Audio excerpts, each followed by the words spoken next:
From the News Channel 5 Network, this is SportsLine.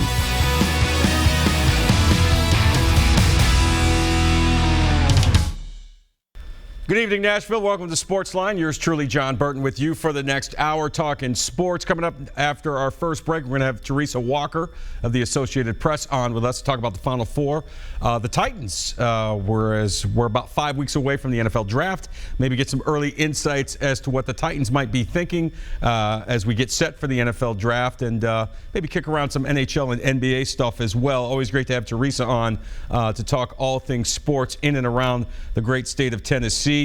One note from today in terms of news and notes: Matt Figurs set to be named the new head men's basketball coach at Austin Peay, replacing the retired Dave Luce. Our Steve Lehman breaking this story earlier today. Matt Figurs, a longtime assistant of Frank Martin at both Kansas State and now South Carolina, and as you probably know, South Carolina in the Final Four this year, so they will be competing on Saturday. Both Final Four games, by the way, you can see over on News Channel 5 on Saturday, so we look forward to that. So Matt Figurs set to be named the new head coach. Everything's been agreed to in principle, so just a matter of dotting the I's and crossing the T's. Matt Figurs will be named new head coach for men's basketball at Austin Peay. So we'll talk about that with Teresa a little bit later. Also talk about what's going on with these Kentucky fans threatening referees. Come on, guys. I thought you were better than that. Maybe you're not. All right.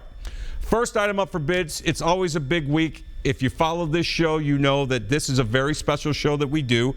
It is the Wednesday before WrestleMania. The sports entertainment spectacular comes your way this Sunday from Orlando, Florida. You can watch it on the WWE Network, and I believe you can still watch it on pay-per-view. I know we did a lot of wrestling last week. We had Jeff Jarrett on to talk about Impact Wrestling, but now it's time to talk about WrestleMania, the biggest show of the year. And who better to do that than my good friend from my Pittsburgh days. We have him on every Wednesday before WrestleMania. It's a tradition like no other.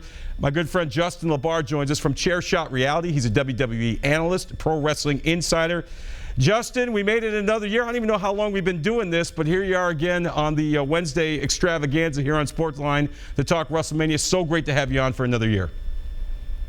JB, I think I am 4-0 on WrestleMania prognosticating, which is a streak that still outranks The Undertaker. That's right. Undertaker does have that one loss on his ledger. All right, so much to talk about, Justin. And, you know, you look at this card, I'd be lying if I said I was overly excited about this card, but it is WrestleMania. I will watch. I will be excited about it. The first note that I have to ask you about right now is the match between AJ Styles and Shane McMahon. Now, look, on paper, I think you and I both agree it's going to be a great match. You know, AJ's going to do some crazy stuff. Shane's going to do some crazy stuff. But if I'm AJ Styles, I got to be thinking, why am I wrestling Shane McMahon at WrestleMania after the year that I've had? He wins the Royal Rumble last year, has a great year, becomes SmackDown World Heavyweight Champion, has 2 great matches with John Cena. His promo skills have gotten infinitely better. Why is AJ Styles not wrestling for a major title at WrestleMania? Why are they feeding him Shane McMahon? To me, it makes no sense.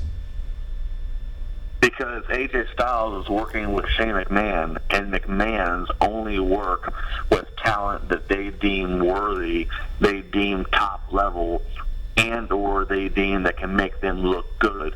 Look, Shane McMahon had a match with The Undertaker last year at WrestleMania. There's only there's only a very select group that's got to say that. Right. And the McMahons have proven. Even Stephanie only slaps you if you matter.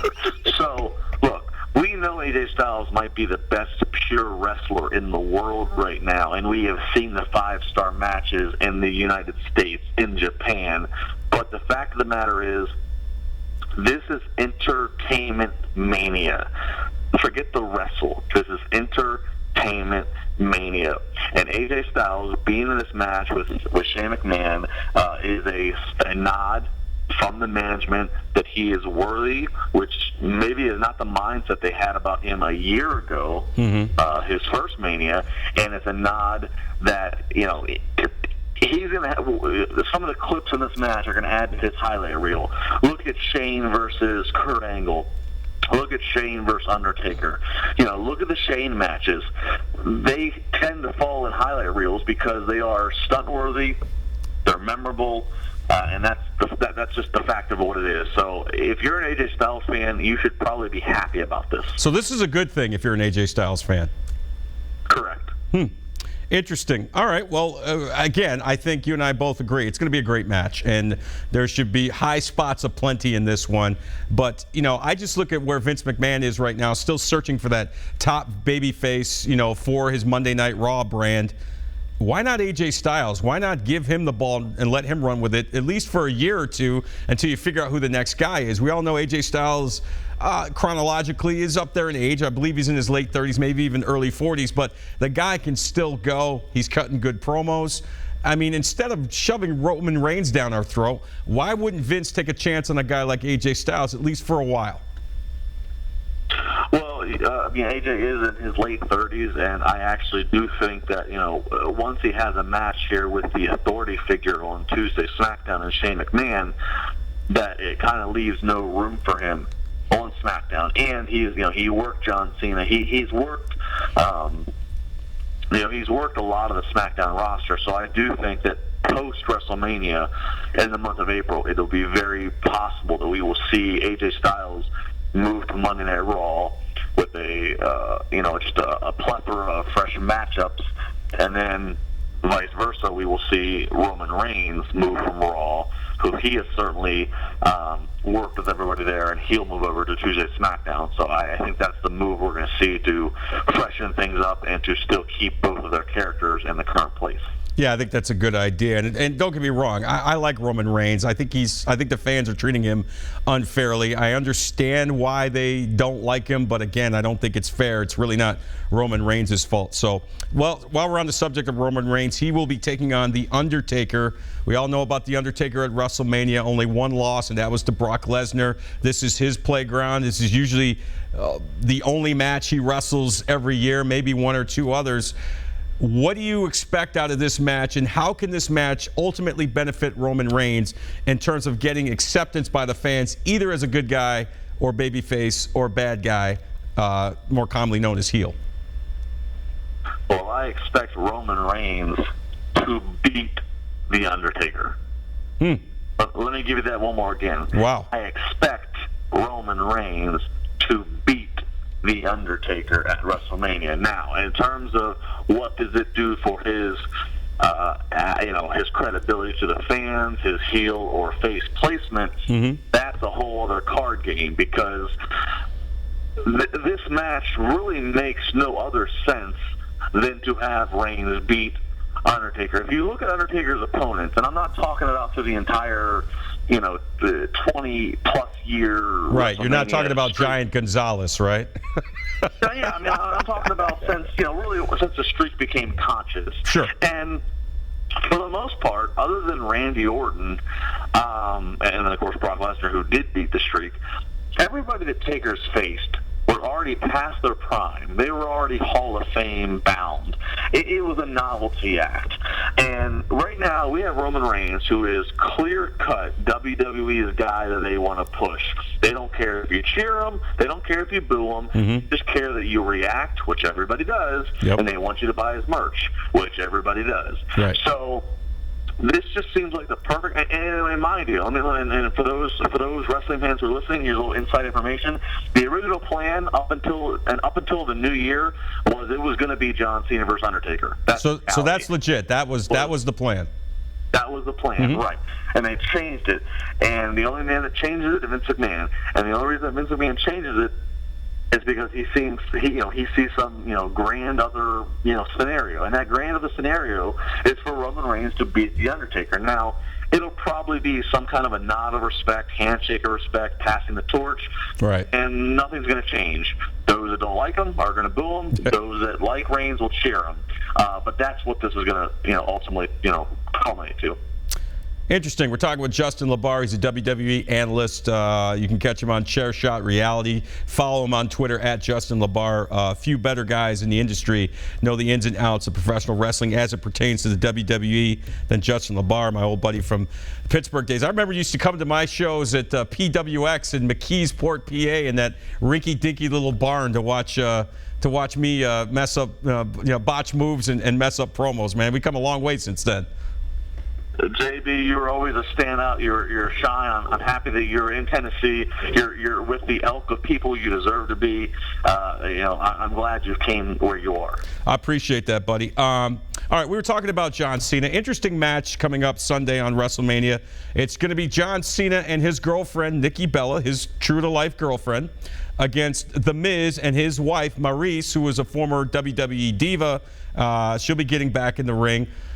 Now, I got to admit, Miz and Maurice have done a great job to promote this match. They've cut some great promos, really almost shoot work promos against John and Nikki. I mean, to me, this one's a no-brainer. Cena and Nikki go over, and then Cena, probably pulls a diamond ring out of his jorts and proposes to Nikki in the middle of the ring.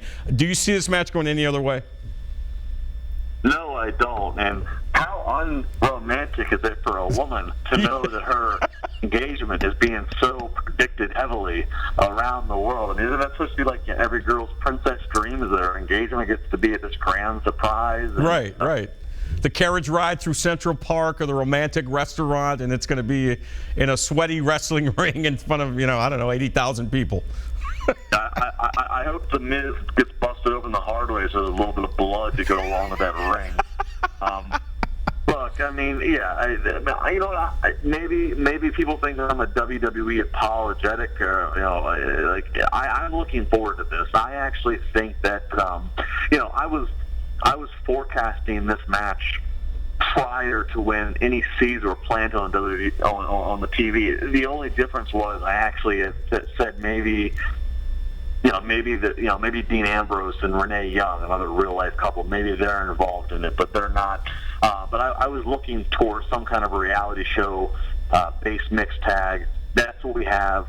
The promos have they've delivered. There's been such a good job. There's been and then JB, you can elaborate on this. Mm-hmm. There's been a very rare and unique, unspoken, almost agreement in the build to this match, right, of being able to pull from reality. It's almost like there was some kind of internal meeting amongst only those that need to be involved. Right. That we're going to just do some unspoken stuff. We're going to use some things that are social media, message boards, threads. We're going to pull from some of those stereotypes that are accurate or not accurate, and we're going to make the audience go, whoa, did they just say that? And they have. It's gotten everybody's attention. It's gotten my attention, and I'm very excited for this match, even though, like you just said, I think I know what the end game is, but right. I want to see how they get to it. Yeah, I agree with you. It's kind of like The Rock and Cena a few years ago down in Miami, their first WrestleMania matchup, where they, I think, again, you're right. I think there was that kind of agreement there that, hey, we're going to take it a little bit farther than we normally do to promote a wrestling match, and it worked. It got everybody excited for that match. So, yeah, I agree with you. I'm a big Cena fan, as you know, but I think that's going to be intriguing. I want to ask you about Goldberg and Brock Lesnar, but before I do that, one more question about Cena. The word is he's going to be, after this match, after WrestleMania, he's going to be taking time off, and it looks like he's going to be more of a part-timer. He's getting more movie offers, more offers to do stuff outside of wrestling. What do you think John Cena's WWE and pro wrestling future is? Will we see less and less of him in the coming years? Well, I don't think we're going to see. I don't think we're going to see more of him. I don't think his schedule is going to increase. Yeah. As you just said, he's getting more offers from Hollywood. It seems like almost every other morning I turn on TV, I see him hosting a morning talk show. And Cena's in his 40s. He's turned 40. So, I think that he's at a point now where expecting him to work a 300-date WWE calendar year is just not. That's not realistic, and it's probably not even business smart. Excuse me. It's just not. What makes sense. So I do think we are going to see him more on the part-time schedule, maybe not as obvious or drastic of a part-time schedule as we label, to Brock Lesnar, to The Undertaker, to The Rock. But the thing that Cena is going to be around every single week just isn't really realistic. Yeah. He's done a lot to expand the brand beyond Monday and Tuesday nights, which is a huge credit of his. He balances the schedule amazingly, and nobody can really understand that unless you've ever been anywhere close to his shoes.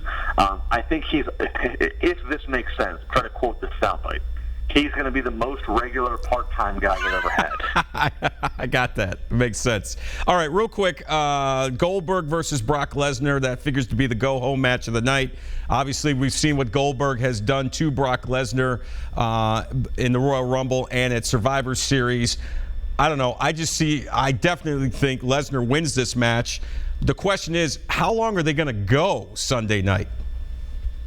Well, I will say I do think, based upon history, based upon what their gimmick calls for, and based upon the epic, historical, long entranceway that is being built with a roller coaster, I think the combined entrances of Brock Lesnar and Bill Goldberg, the combined time of entrances will surpass the time from bell to bell match.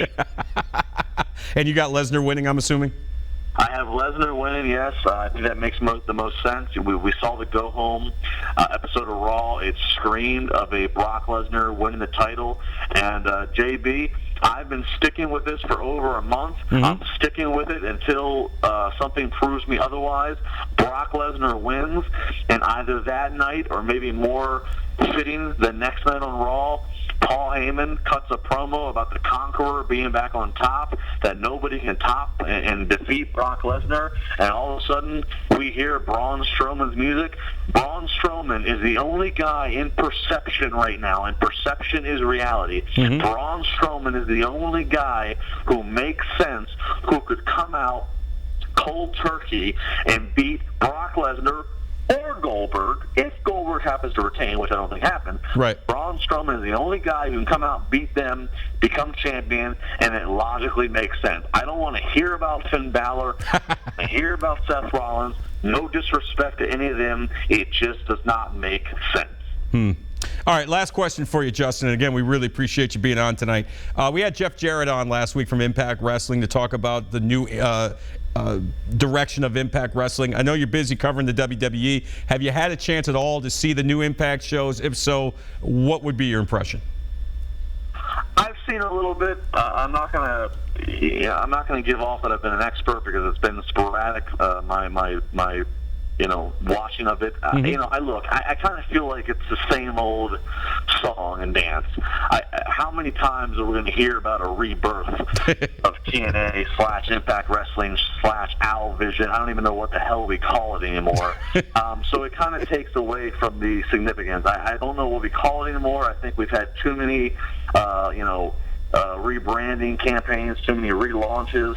I have no ill feelings towards Jeff Jarrett, but certainly I don't think, in a PR standpoint, he looks good with the entire departure that the Hardy Boys have had. Mm-hmm. And I just, I don't know. I wish the best of them. As a wrestling fan, I want as much wrestling content to survive and to be on television, but I do not have a strong feeling right now that he is on the cusp of changing the wrestling business as his campaigns might try to suggest. Fair enough, Justin. We did it again. We made it another year. I know you're going to be in Orlando for WrestleMania. Get your plugs in real quick.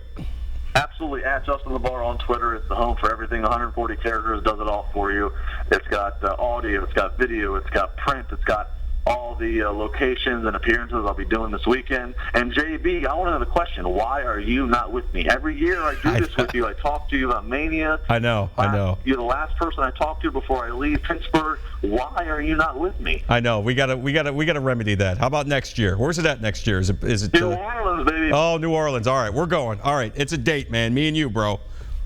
I know your bosses are listening. Just tell them to go ahead and scratch you off from work at Bourbon Street. You give me your boss's people, I'll talk to them. Sounds good, my man. Thanks so much for coming on. Have a great time in Orlando. Enjoy WrestleMania, and say hi to Mickey for me. Thank you, JB. All right, that is the great Justin LaBar to preview WrestleMania. Again, he's a great follow on Twitter at Justin LaBar. All right, we are way late for a break. When we come back, Teresa Walker is going to talk Titans, Final Four, Grizzlies, Predators, whatever I can ask her, she'll have an answer for. Stay with us. We're back after this.